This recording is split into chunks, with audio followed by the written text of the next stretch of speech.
This is Optometrists Building Empires, and I'm your host, Ankit Patel. Each week, we'll explore the journey of practice ownership and leadership in optometry. Join us for insights and strategies from the top minds in our field. This show is sponsored by My Business Care Team. My Business Care Team helps your office increase revenues, reduce costs, and reduce staffing headaches. Let's build your empire together. Today's guest is someone I'm excited to be speaking with. He's one of the few people in eye care who've sat on every side of the table, from industry to private equity, and even ran some projects inside the exam lanes. He is co-founder and managing partner at Prism Consulting Partners, with offices in Santa Rosa Beach, Florida, and Fort Mill, South Carolina. He's a certified exit planning advisor who previously served as a senior leader at Allergan and led acquisition efforts for one of the largest optometry platforms in the country. Please welcome to the podcast, Mike Guelcher. Mike, welcome. Thank you for having me. Yeah, it's great to be here. So you've got a unique experience from being all parts, except for you're not a doctor, right? Correct? Just want to clarify. Okay, perfect. But you have every other business expertise that I've seen in the industry. So in your experience, what's been the most helpful thing that helped you grow your empire that you've grown? I mean, I think I prefer to think of it as a humble abode as opposed to an empire. But I think one of the things that was unique about and when I say I mean my partner and my partners and my career experience, I should say, is that we lived a parallel journey together for 22 years before we founded the organization. So different viewpoints, but similar roles. Mm-hmm. And that perspective came together in kind of our vision for what we've done now. And it really was just a culmination of experiences along the way. It started, to your point, with some things that were closer to the exam lane. Then it came into leading people and working with leadership within eye care, key opinion leaders, key practices, and learning that ecosystem, which led to our move into working with the private equity-backed group that we were a part of for about 8 years. So the sequence of those events gave us what I think is a very unique perspective, not a better or worse, but just a viewpoint from, as you said, all sides of the table to kind of have a multidimensional perspective when we're working with clients. And so the best way I can put it to other people is that I had to go through my own journey before I could help others with theirs. It just took 22 years to do it. So tell me about that. When you say you had to go through your own journey, what did you go through that enabled you to where you are? So what I heard there as part of the messaging is just being exposed and understanding the business. What else did you what else did you feel like you had to go through that you couldn't have done at the beginning of your journey? So I'd say a couple things. One, I think the sequence of the steps in the journey was particularly meaningful. And the reason I say that is because when I started with the lane, it was very patient centric. It was very intentional. It was very one-to-one, doctor to patient, technician to doctor, and just understanding what those interactions look like and how they make up the DNA of a practice. And they're all different. I mean, I think you talk to people and you say, if you've seen one, you've seen one, which is absolutely true. But I think learning that early on and learning eye care early on and being able to train to fundamental things like anatomy and disease states and conditions, I think it just gave us foundational language that helped us in our interactions with physicians to help them understand that to an extent, we can speak their language. Diagnose and treat, no, but understanding the triggers and understanding some of the things that they're having to manage on a day-to-day basis hopefully conveys a sense to them that we understand your world because we've lived in it. And I think that was part of the journey in the beginning. I think the step into leading other people was a function of, upper leadership's confidence in me and others that they promoted to say, you have enough competence and skill in these areas that you can now teach it to others. And you can provide that to them as part of their armamentarium of skill, if you will. So I think those two steps in sequence, not only exposed me to some really good leaders when I did have the privilege of working at Allergan, but it also gave me what I think is foundational knowledge that allowed me to move into some conversations that when you start to work for, a private equity backed organization and you're talking about something as serious as selling something that you've spent your life building, that's pretty meaningful. It's someone's life's work. It's where someone spent decades, in some cases of their identity. And so I think being able to walk into those conversations with some institutional and industry credibility is really important. And then obviously learning the other things along the way within the private equity role that I had helped a great deal. But I think the biggest thing was the sequence of events that really built on one another, kind of like building blocks would, and wouldn't have had it come together any other way. Okay. I like that. I kind of heard the message I heard there is insight and trust, right? And so you're able to get the insight and trust from people. And that sounded like it took a while to build. And so as you were going through your journey, developing that, what did you run into that you didn't expect? Like, when was it like, oh man, this is a lot harder than I thought, or something that came up that was unexpected as you're building out your career in the industry and seeing all these different people and these practices?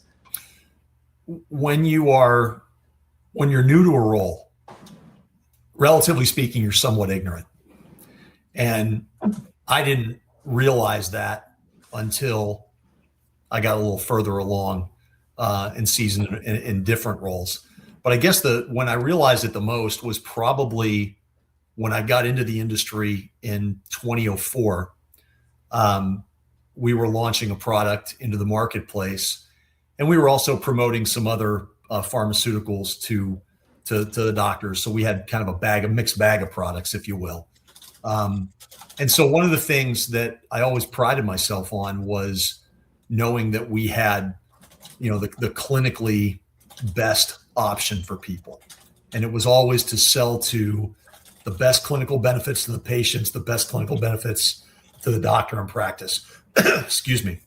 So in those conversations, I think some of the things that I was not exposed to yet to the degree I was later was just that there's clinical judgment, and then there are other factors that go into how products are getting used. There are economic factors. There is coverage. There is, am I getting support from the company promoting it? Those things all matter, in some cases more objectively and some more subjectively, and you can't really assign a specific weight to all those things. But what I came to learn through time is how much each of those things weights differently for different people. All products should meet a clinically acceptable threshold, which they do. But then from there, how do you make those choices and how do you decide what's most appropriate? And it goes back to what you talked about or mentioned there earlier, which is building trust. Yeah. And if all other things are equal and I'm looking at eye drop A and eye drop B and two people are coming in, what else is playing on the mind of the prescribing clinician to say, are they a good service to my practice? Do they help my staff? Do they provide, where appropriate, resources to help me and help me with my job? And all those things are, they're a dynamic scale, right? I mean, maybe one day they're having a bad day and they don't think you're doing the greatest job. So that can work against you in that moment. But we tended to pride ourselves both as a company and representatives on the collective body of work that we did. So long answer to your question, but I think to sum up, there's a myriad of factors that I didn't really take into account initially and couldn't have appreciated. And then also there's the long game idea of just building trust, because you don't do that in one interaction. Yeah. You don't get beyond superficial in that moment. But over time and with exposure and with repetitions and with time and presence, that can build. And so why go into the practice? I guess not as the acquisition, but the sales side. Why end up there now? We're going through the journey, and I want to talk about that a lot more because I think the audience is going to be really interested in that part the most. Sure. Yeah. So, sometimes our most fortuitous events are forced on us, and we don't realize what doors being opened. In January of 2014, Allergan was going through a reorganization. And in that reorganization, my position was not in the go forward plan. So in that moment, had to make some decisions pretty quickly. They were incredibly supportive, allowed me any and all opportunities to interview with other divisions. Many people know Allergan for Botox. And so that was a division that I did do some interviewing with. But when it came down to it, I was kind of meant to stay in the space. I became a part of a startup organization very briefly, launching a technology into the marketplace, which was tied to ocular surface disease. So there was a lot of disease state familiarity that I had before going into that role. Unfortunately, it didn't last very long, but at ironically a meeting that I was working to promote the product of a company that I wasn't going to be with for very long, I met turned out to be my future employer from 2014 to 2022. So they were looking for help at the time, and a doctor who they knew and I knew put us together and had a conversation, and the rest was kind of history at that point. If you would have told me when I was displaced at the start of 2014 that I was going to be in private equity in 9 months, I would have told you, what's private equity? You're crazy. I had no idea what it was. But I think sometimes just being in a certain space and at the right moment in time kind of lines up with the adage that timing's everything. And in my case, it just was. Gotcha. Okay. And it's funny how, we've had so many guests on the show and they've always said like, sometimes it's just like randomness that kind of gets them there, but it's also the opportunities in front of them. Yep. So now that you've been doing practice transitions, I want to talk a little bit about what makes the most successful ones, what makes unsuccessful ones. Let's talk about, you don't have to talk about specific people, for confidentiality reasons. Yeah, of course. But let's talk about themes and trends. And first, let's talk about like, hey, I'm a doctor, maybe mid-career. When should I think about selling? Why? And let's go back in terms of what is the most successful exits. What do they think about, and when do they start thinking about it? The short answer is not soon enough. Yeah. But to give you a little bit more specifics behind it, I think it's more the mindset of that my exit from my business is not an event, it's a process. And it's a process that takes years when done most appropriately and most successfully. Because if you kind of think about the other side, if they started out, whether they started cold or whether they became an owner for the first time in an existing practice, the strands of the DNA that they weave into their business don't manifest overnight. They take time. In the same way, it will take time to unwind or detach from the business that you've built. They're not point in time events. The closing and the transaction itself obviously is, but the steps needed to get there and the things needed to do to get there are far more of a process. The planning in my mind is a function of aligning the three legs of your proverbial life stool, which are your business goals, your personal goals, and your financial goals. Now, for many people, and this is where, unfortunately, sometimes we catch people further downstream than we would like. For the vast majority of owners, 80 to 90% of their net worth is tied up in their business. 80 to 90%. It's a lot, yeah. That's a harrowing factor when you think about it. And they don't know how to unlock that. I mean, they do, but at the end of the day, there's not a course in how do I prepare to exit my business per se. So what we saw was a meaningful opportunity to help people upstream from the 1,000 transactions that we have been exposed to in our careers to say, okay, if this is the goal, if this is your current state and you need to address your wealth gap that is from X today to Y tomorrow, we know the factor that you need to get there. Let's reverse engineer into the steps and go from there. Okay, interesting. And so let's get tactical. Let's actually get some things that people can take away with. Yep. What are very specific things and actions if someone wants to consider down the road to maximize the value? Can they do something now without selling? Let's take a couple different scenarios. Let's take a new practice owner Yep. that just started, either a lease or a full scope, and they're either bought in or they have some equity in some practice of some kind. Then let's take a mid-career, been practicing 10 to 15 years. Okay. And maybe they want to practice another 10 more, right? Okay. Or a little bit more. And then let's take someone who's retirement age. And then what can they do? So maybe let's take a look at those three scenarios and specifically how you would you give advice based off your experience, how to set them up for success to maximize their wealth at the end of that? Okay. Great question. Do you want to work in reverse order or you want to go from the start to end? Let's go from start to end because I think it might give a good timeline series of how career progresses. And maybe we'll throw a bonus one in there and say, hey, I am really, really out there and I'm like, haven't really done any playing at all. I'm 75 years old. Maybe we'll throw that one at the end too if we have some time. Okay. Sounds good. So let's start at the beginning. I'll operate under the assumption that doctor who is newer in their career has decided to start from the ground up or cold, as they say. To me, the most important thing when you're starting out are your habits, which I recognize as being painted with a broad brush. So here's what I would say. Your books as clean as you can.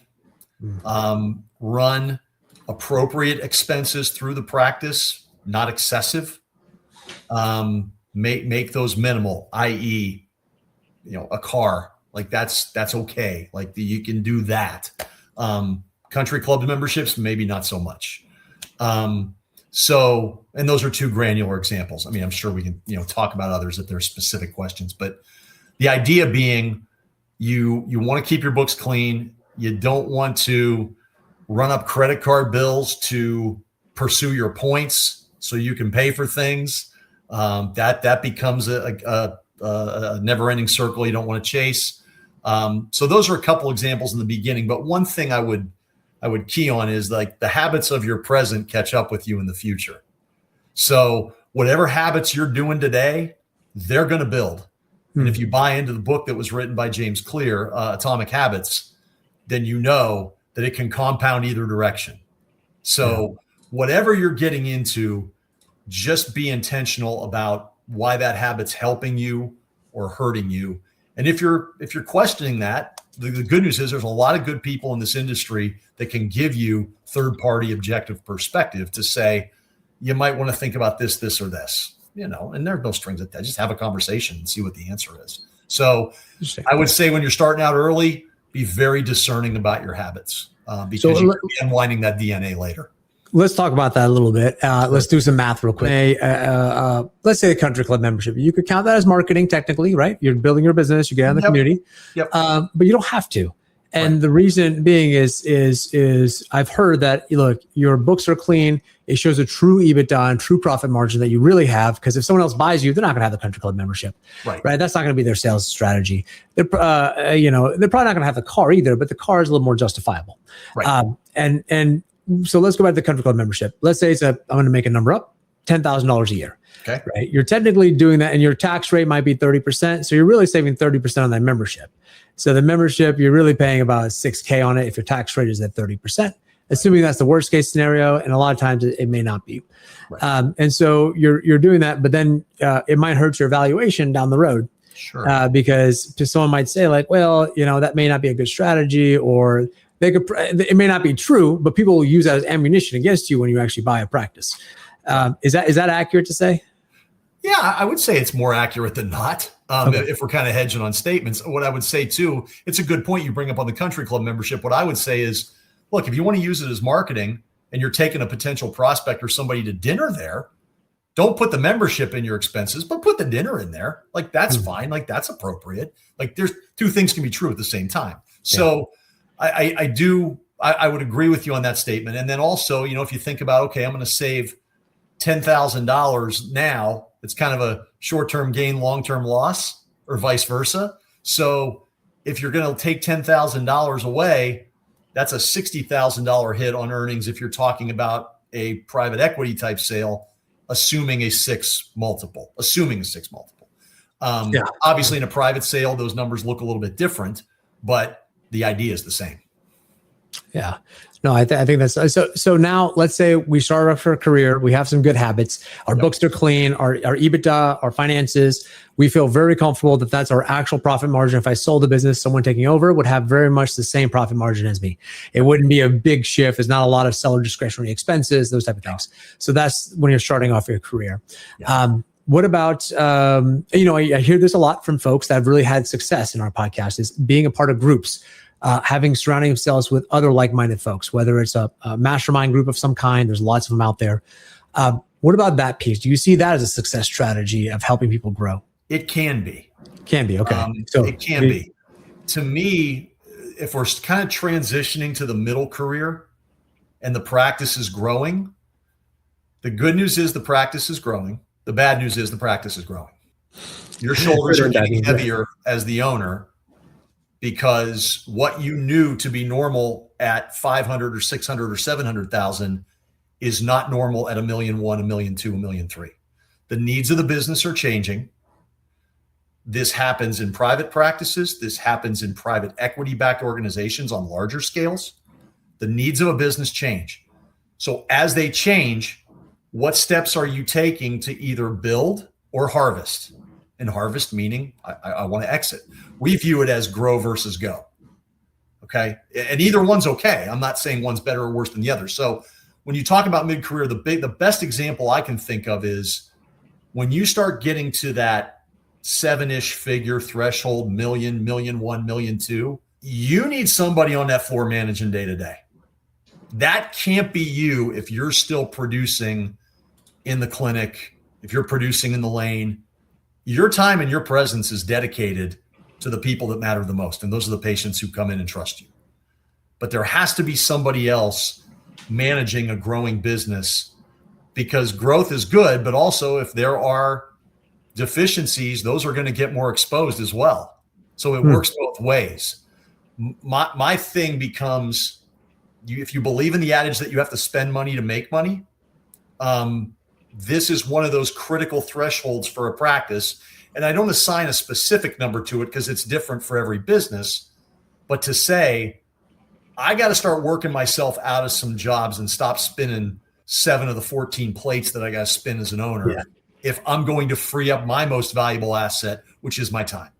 So I have to get a competent, good leader who's in there, who can develop others, who can bring people together, and who can be missional in terms of the vision and the mission that I'm trying to serve with the practice that I've built. But the bottom line is, to an extent, at that level, they got to start working themselves out of a few jobs at the end of the day, because the business needs to require it. So you hit on a great point that I want to talk about. And I think this is a great place in the career trajectory to talk about it. In a business growth cycle, there are points that I've heard it called valleys of death, things like that, where to get to the next level, it's really hard, because it requires investment, strategy, and it is different for everyone, but roughly around 3 to 5 million-ish is for most people. Maybe a little bit less for one doctor provider, right? Sure. Maybe it's like bringing on a second provider. So there's different points where it could be like, well, I could really hurt the business instead of doing well. And how do I think about it? Talk to me how a decision is made by the most successful doctors. And I want to hear both sides, like people that said, I don't want to do this because I know myself and XYZ, or I do want to do this and I made some mistakes and didn't work out, or I want to do this and it eventually worked out. Yeah. Can I talk through that decision-making process and those points of breaking? If you know that, if you don't, that's okay. We can kind of just talk vaguely around the decision points. So you talked about the example of the owner who says, I've tried this before and it didn't work, so I'm gun shy to go there again. My response would be, congratulations. That's why they call it a practice. You don't ever get anything totally right. Yeah. I mean, you're trying to serve the needs of your business based on what you know. And every time you cross a threshold, it's the first time you've been there. Think about that. Like, that's not to expect success with every decision you make. I mean, tell me an owner who's been in practice for 20 to 30 years and say, every time I've hired a practice manager, I've gotten it right. Said nobody ever, right? Like, you can't. Yeah. Hiring is not, you can't be perfect at it. And you can hire people and the business outgrows them. Like that happens. So to me, in those moments, if you really want to grow, the ones that I've seen do it the best, decentralize the best. They decentralize command and control, meaning I've got 5 offices, but I am not responsible. I'm responsible for the outcome as the owner. But everybody who's working on our team in Office A, Office B, Office C, they understand the mission essential tasks. They understand the expectations of the roles, and they understand what a great patient experience looks like when delivered without me there, because I shouldn't be. If I'm having to oversee 5 offices, I'm exhausted all the time. Yeah. I'm exhausted all the time. Yeah. So to me, it's about the ability to decentralize command and control, but as the leader, you're still responsible for the outcome. Yeah. So I'm hearing that a major breakpoint is deciding, if I step away, can my team manage this? And so that would be when you get to that point of growth, as if is like you can't be everywhere at one place, or you decide you want to step away from the business, and can it grow? That seems to be the breakpoint that people should think about. Do they want to grow past or stay through this? And it's going to be hard, it sounds like.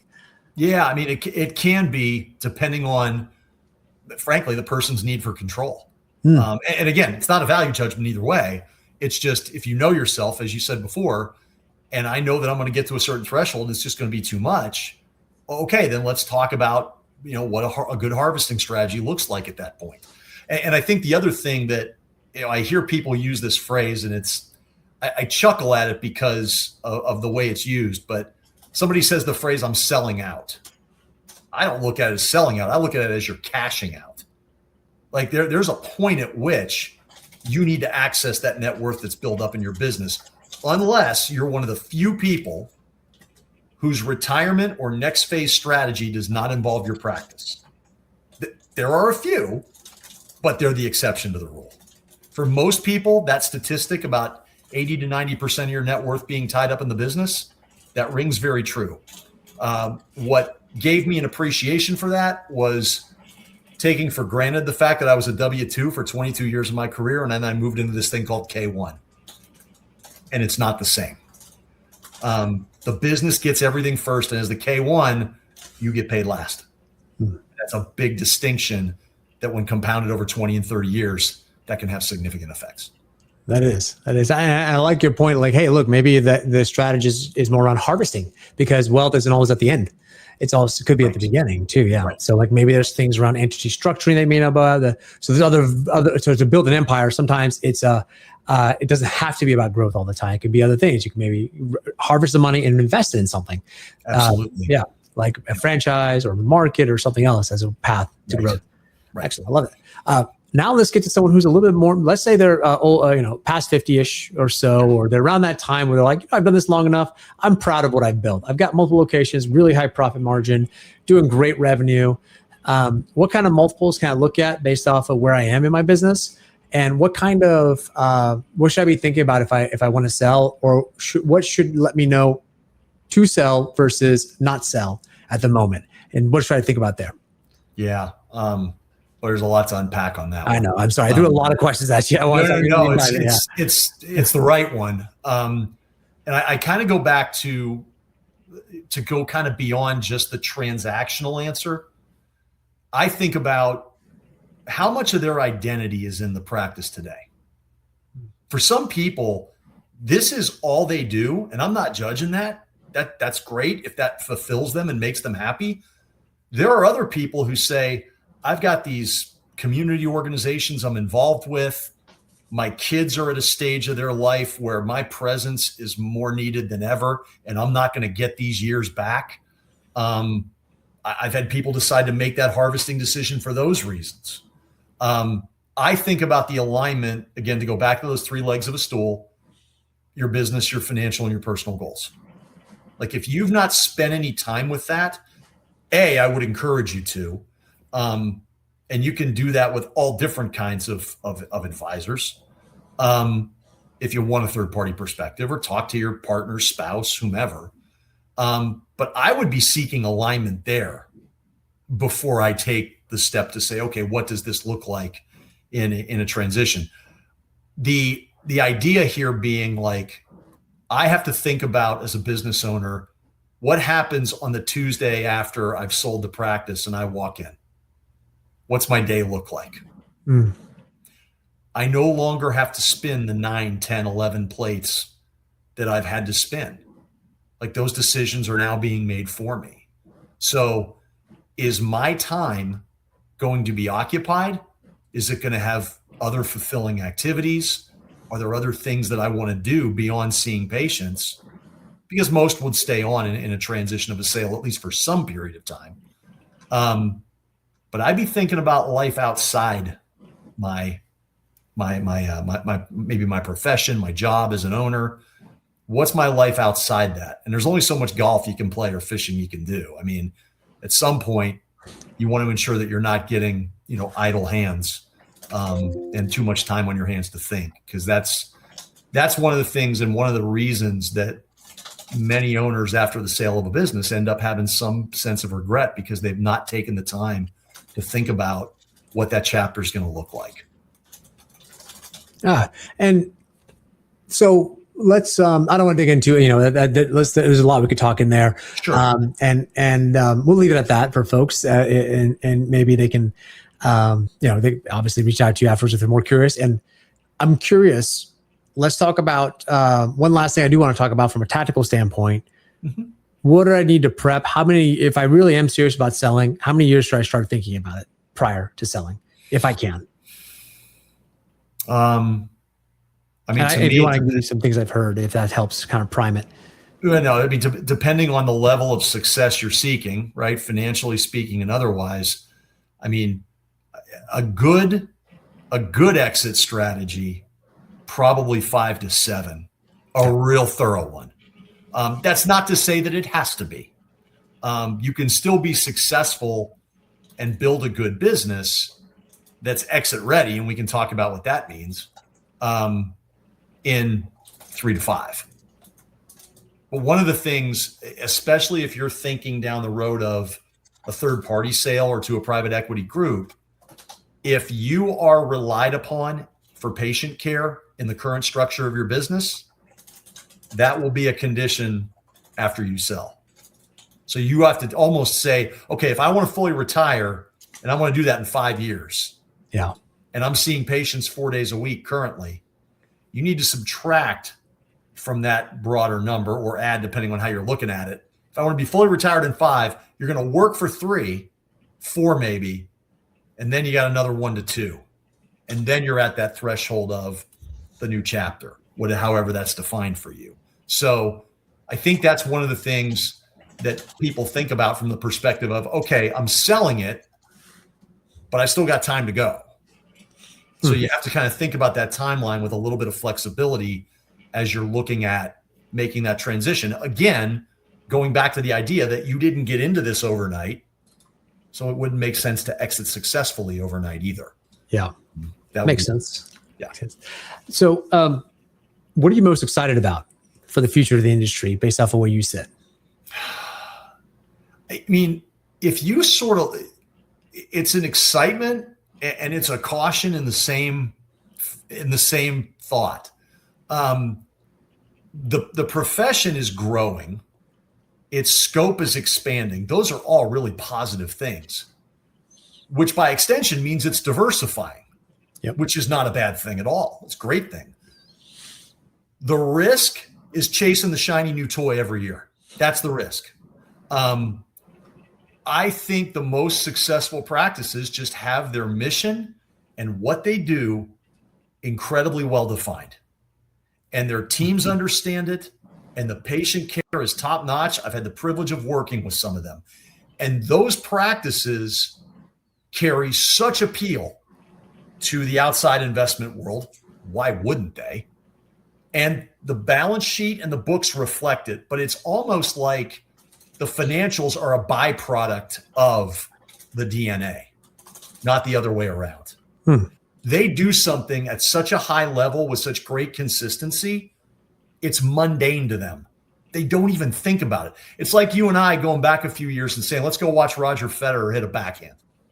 He just does it it's so clean and it's so good every time. I'm like, Roger, how'd you do that? I just do it. When people deliver really terrific patient care and are just great at it, it's just what they do. And so something we tell some of our clients when we see that is like, what's mundane to you is magnificent to them. Like, it's just remarkable because imagine if we didn't have to go without our eyes. Like, it's the one sense we want to do we least want to do without. And they're out there getting to protect and preserve that. And for some patients, that's a life-changing experience. Yeah. And I think that gets lost on us when we're in the industry. So to me, it's patient experience. I'm excited about the fact that I think private practices have a great opportunity there. And they're going to have a lot of support from industry partners and other people who are very committed to this industry. I had the privilege of coming from an organization that up until it sold was incredibly committed to this industry. And they had a pipeline of products and a history. And the organization itself produced 650 presidents or CEOs in its span. It was remarkable. But that was from being consistent and being a constant partner to an industry that thrived because of it, in part. So I'm excited about those partnerships. I'm excited about some of the companies that have come along. Some of my old colleagues and friends are now leading some of those organizations. So It's an exciting place to be. And it's an industry that's evolving. So I always like that because I think that's going to bring about opportunity as well. Yeah, I like that. And so, Mike, if people want to reach out, learn more about you, where can they find you? Yeah. So I'm not the biggest social media enthusiast in the world. We do have a LinkedIn page. So you'll find Prism Consulting Partners with a LinkedIn page. My email is just my first initial last name at prismconsultingpartners.com. We have a website that you can find where you can see our team, our background, all those sorts of things. And then we will occasionally have a presence at some of the industry meetings a few times a year, and I'll occasionally speak on different topics pertaining to what we do, and sometimes just general practice leadership and those kinds of things. Nice, excellent. And Mike, this is fun. Thank you for being a guest on the show. Thanks for having me. Yeah, and one of my takeaways is plan early, plan often for where you want to go, and understand, have a vision, right? That's the theme I heard here. The best practices had a vision, and the best exits have a vision. But also, you got to be able to execute on that vision. So it has to be alignment of what you're comfortable with what you can do, with what your vision is. So those things have to line up to really maximize your fulfillment, happiness, exit, whatever you want from the practice. To your point, it's the best organizations, big or small, can go on their journey, and every 90 days, they should be able to make the decision, grow versus go. Every 90 days. If they're working with the right external guardrails, that can happen. That can absolutely happen. Because here's the thing that brought it home for me.